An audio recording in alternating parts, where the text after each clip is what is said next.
Hello, everybody.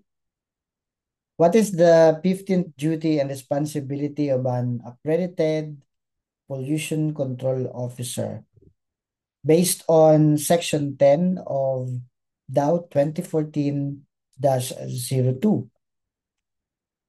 Ano po ang responsibilidad ng isang pollution control officer? Panglabing-lima, sabi po dito in Section 10 of DOW 2014-02, report in writing within 24 hours from securing of the results of laboratory analysis or from online monitoring instruments any exceedance to effluent and or emission standards.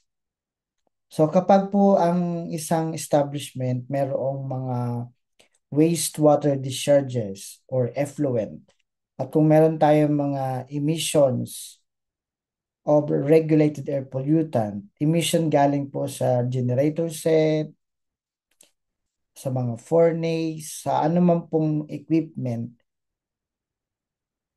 Kapag nagkaroon po ng monitoring in accordance or in coordination with EMB accredited environmental laboratory or source emission testing firm, at pagka lumabas na po yung monitoring result or the result of laboratory analysis issued by the EMB accredited environmental laboratory, pag nakita po na it exceeds with the standard set by DNR,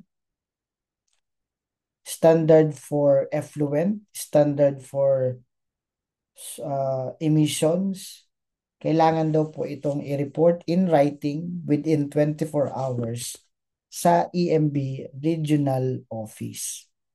So nakasulat sa ating mga responsibilidad, panglabing-lima, ang pag-report ng any exceedances to standards set by DENR. So I hope you have learned something about the duty and responsibility of an accredited pollution control officer. If you want to know more about the permitting, registration, and reporting requirement, please subscribe to this channel. Please share and like this video. Maraming salamat po sa pakikinig at mabuhay po tayong lahat. Thank you po.